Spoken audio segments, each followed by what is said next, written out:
예, 여러분 안녕하십니까? 2017년 12월 1일, 이제 올해도 한 달 이제 남은 달력으로 우리 앞에 와 있습니다. 한 해 여러분 잘 마무리하시고, 2018년 새해 우리 앞에 늘 예수 그리스도를 사랑하고 예배하고 찬양하고 인내하는 가운데에 또한 한 해를 보내고 한 해를 맞이하는 마음으로 올해의 마지막 남은 이 한 달을 주님과 동행하는 저와 여러분들의 삶이 되기를 바랍니다. 요한계시록의 구조는 1장부터 3장까지는 매우 치열한 그 교회 시대가 무르익어가고 있는 것을 보여주고 있습니다. 그 4장과 5장은 하늘보좌에서 일어날 일들을 보여주고 있고요. 이리로 올라오라, 이후에 마땅히 될 일을 내가 내게 보이리라, 이렇게 하셨거든요.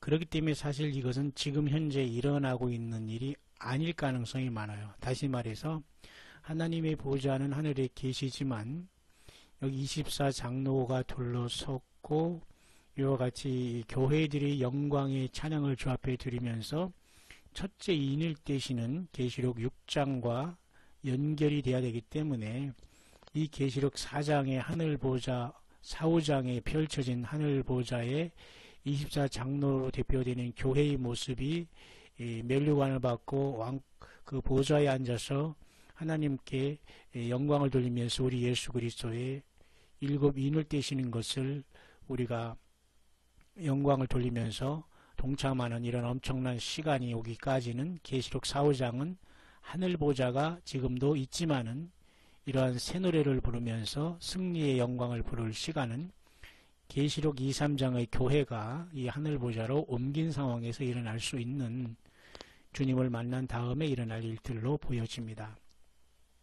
그렇기 때문에 주님께서도 사도 바울을 이리로 올라오라 하면서 이후에 마땅히 될 일을 먼저 보여주신 것입니다. 그죠?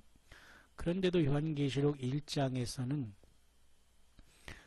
그러므로 내 본 것과 이제 있는 일과 장차 될 일을 기록하라고 했잖아요. 그러니까 내 본 것은 예수 그리스도 자신입니다. 그리고 이제 있는 일은 교회가 2, 3장에 이렇게 치열하게 영적인 전투를 하고 있다는 것입니다. 장차 될 일은 교회가 하늘보좌로 4, 5장에 올라가서 될 일을 말씀해 주고 있는 겁니다. 이해가시죠? 그렇기 때문에 여러분 계시록 4, 5장은 이제 교회가 주님 앞에 영광의 승리를 한 다음에 펼쳐진 사건을 나타내기 때문에 그렇게 쉽지 않은 것입니다. 때로는 7뿔, 그 다음에 멸류관, 그리고 그 다음에 바다, 그 바다에서 짐승 나오고 땅에서 또 짐승이 나오고 이런 것들을 보면서 약간 하나님께서 비유적인 표현을 쓰신 것도 있다고 보여집니다만 모든 것을 다 상징으로 보면 안 됩니다. 그 음녀가 앉은 물은 열방이다, 그죠? 열국이다, 백성이다, 이렇게 말했어요. 그러니까 음녀가 물에 앉아 있다는 것은 그 사람을 상징하는 그 물에 다 음녀가 지금 영적인 간음을 하고 있다는 걸 표현해서 그렇게 표현한 것도 있지만은 모든 것들이 다 그렇게 상징 내지는 비유로 되어 있지 않다는 겁니다. 그런 것을 잘 적시적절하게 분별할 수 있는 분별력과 성령의 통찰력은 성령님과 함께 동행하고 함께 주님만 올인한 그러한 여러분들 또한 주님과 동행하는 그러한 사람들에게 그 통찰력이 있겠죠. 그렇기 때문에 그래서 우리는 주의 몸된 교회를 같이 서로가 지체로서 윈윈하면서 함께 나아가는 겁니다. 그래서 결국은 주님께서 이제 교회를 옮기실 때 하늘 보좌가 펼쳐지는 것이 장래일인데요.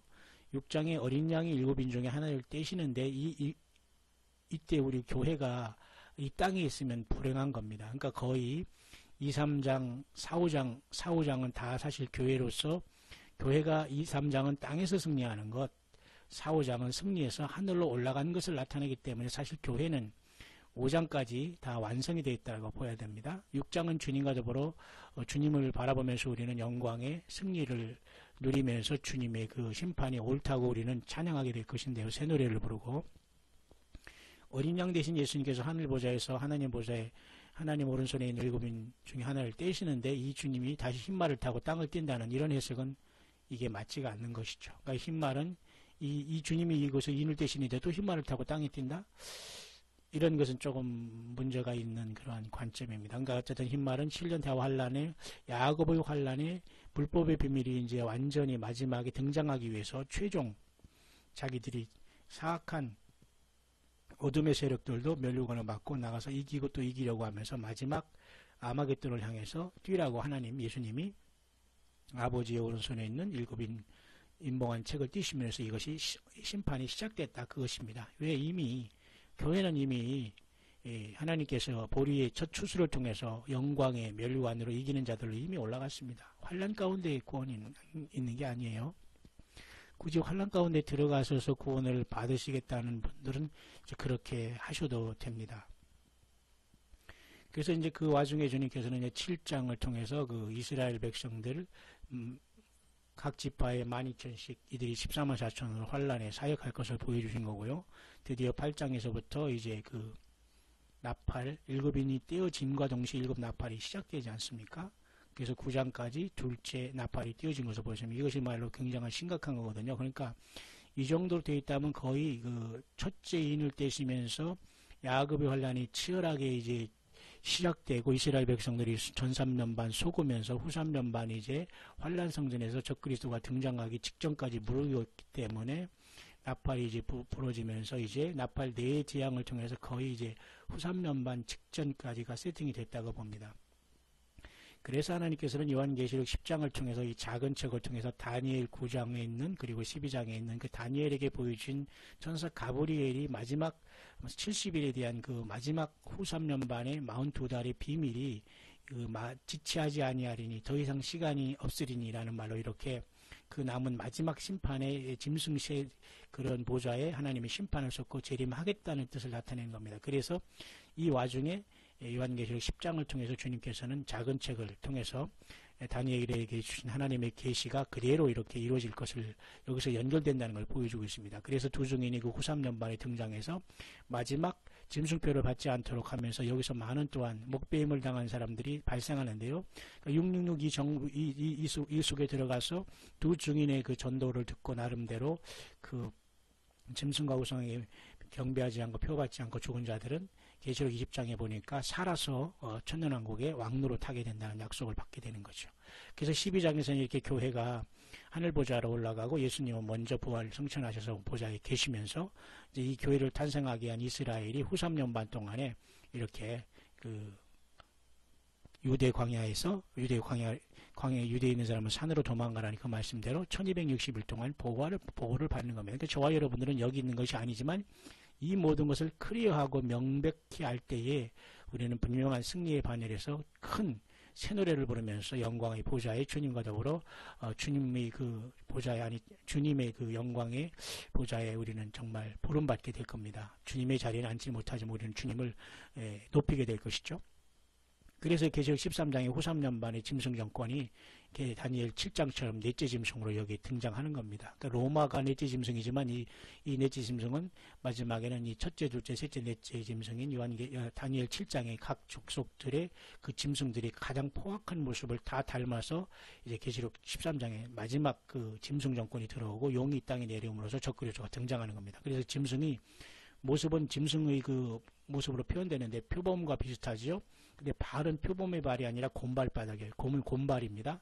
입은 또 표범이지만 사자 입을 가졌어요. 이상하게 생겼죠. 그러니까 표범이라고 생겼는데 발은 곰발을 가졌고 입은 사자가 그러니까 각 시대에 그죠? 그 가장 날렵한 알렉산더 곰 그 다음에 사자 같은 바벨론 이런 모든 제국들의 악한 모습은 다 동원해서 여기서 또 사탄 용이 보좌와 능력을 이자에게 줬기 때문에 완전히 사단의 화신으로서 이자가 등장하면서 세상을 666 짐승표를 찍게 되는데 짐승표가 상징이라는 이런 헛소리를 하면서 여전히 잘 먹고 잘 살세 축복받다 그냥 편히 잠들어서 천국 가서 며칠 후 만나서 이런 따위로 지금도 그것을 설교라고 하고 목회라고 하면서 영혼들을 이제 혹세무미라니 이런 자들을 이거 어떻게 깨워야 되는지 저는 모르겠습니다.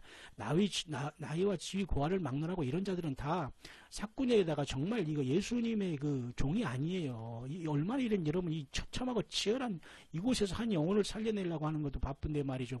속이고 있고 그냥 잘 될 것입니다. 복복이나 외치면서 그 많은 영혼들이 불쌍하고 따라다니는 여러분들은 여러분들이 아니겠지만 그 영혼들을 우리가 어떻게 해서든지 예수님 중심으로 돌이켜야 됩니다.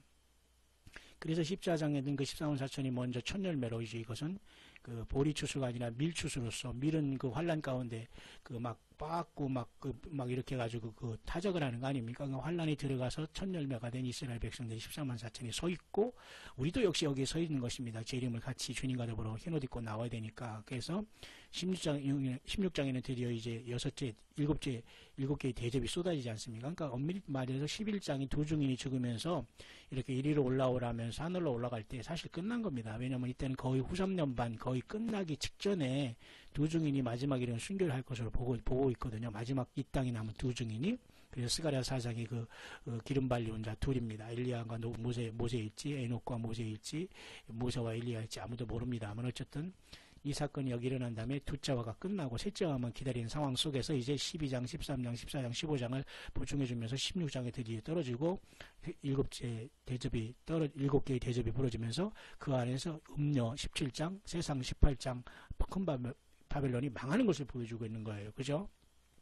그래서 계시록 19장에는 주님이 이 땅에 재림하시는 것이 바로 그 두 증인이 죽인 다음에 후 3년 반이 끝나고 주님께서 그 넷째 그 일곱째 나팔을 부르면서 이 땅에 그 속죄절 날 내려오시는 겁니다. 그 이스라엘 백성들이 완전히 죄악을 멸하시고 저들이 이제 완전히 예수님을 영접하며 천년왕국을 상속하면서 에스겔서의 그 천년왕국에 이제 성전이 들어서면서 예수님이 죽으신 것을 천년 동안 기념하면서 저들이 이 땅의 성전을 이제 주님과 더불어 다스리면서 우리는 예루살렘 성에서 이제 주님과 이제 이 땅을 또한 다스리게 될 것입니다. 저는 그렇게 봅니다.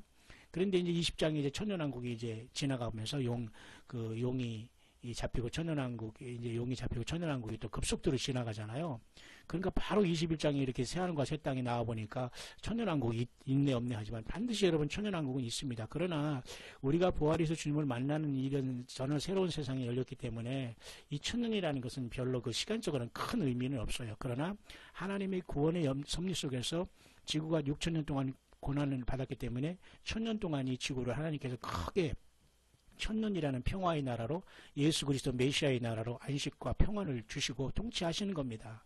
그래서 육을 가지고 천년 동안 사람들이 수천억이 이제 일어나면서 이들 중에서 소수가 이제 주님을 배반하고 떨어진 다음에 새하늘과 새 땅이 열어진 다음에 이렇게 모든 그 처음 태양계는 없어지는 겁니다. 보세요. 처음 하나가 처음 땅이 없어졌고 바다도 다시 있지 않다고 하잖아요. 이 바다를 두고 상징적으로 여기서 보면 안 됩니다. 말 그대로 태양계와 이 하나님의 창조계가 전혀 다른 땅으로 새하늘과 새 땅이 창조되고 예루살렘 성에 내려오는 것을 얘기하는 거예요. 그래서 요한계시록 21장 22절에는 이렇게 어린 양의 신부인 그 핵심인 예루살렘 성을 중심으로 말씀해 주고 있는 거예요. 새하늘과 새 땅은 여러분 어떤 내용이 없지만 그죠? 그 크고 높은 성곽이 있는데 그 성곽은 이스라엘 12지파의 이름으로 써 있어요. 그러나 성곽의 기초석은 그 밑에 바닥의 기초석은 신약시대의 또 12사도 이름이 있고요. 그래서 동서남북에 세 문씩 한 문이 큰 진주 하나로 되어 있어요. 그 다음에 그 성은 청량한 성곽은 144규빗이에요. 144는 하나님이 선택한 어떤 놀라운 숫자지 않습니까? 그래서 모든 게 벽옥으로 쌓여있고 성은 정금으로 되어 있고요. 그 성곽의 기초석은 모두가 이렇게 보석으로 되어 있습니다. 성 안의 성전은 주 하나님과 어린 양의 성전이 되기 때문에 이 모든 창조물 이렇게 육적인 창조물은 전혀 다른 세계로 하나님께서 영원한 무궁세계를 신령계를 하나님께 창조하시는 거예요. 이 땅과 모든 이 자연계는 말이죠. 천년 왕국까지만 유지가 되는 거예요. 성경은 그것을 우리에게 분명히 보여주고 있는 겁니다. 여러분. 그래서 가장 그 요한계시록을 잘 정리한 것은 이러한 다이어그램으로 여러분에게 말씀드렸고요. 그래서 이러한 오래된 지구는 6천년 동안 있다가 야곱의 환란을 통해서 회복된 다음에 7년 동안의 환란을 통해서 회복된 다음에 1000년 동안 지속된 다음에 완전히 will have been destroyed 되는 거 완전히 그 파괴되는 겁니다. 그래서 오직 새하늘과 새 땅에 전혀 다른 예수님이 직접 그 빛이 되신 나라가 펼쳐지는 겁니다. 하나님의 나라가. 그러나 그 천년왕국 동안도 우리들은 주님과 더불어 임시적으로 이 땅을 통치하게 될 것입니다. 여러분 엄청난 이러한 과정에 저와 여러분들 서 있습니다. 끝까지 여러분 승리자가 되셔서 이 교회시대 2, 3장의 최후의 이기는 자로 보좌로 부름받는 저와 여러분들 되기를 바랍니다.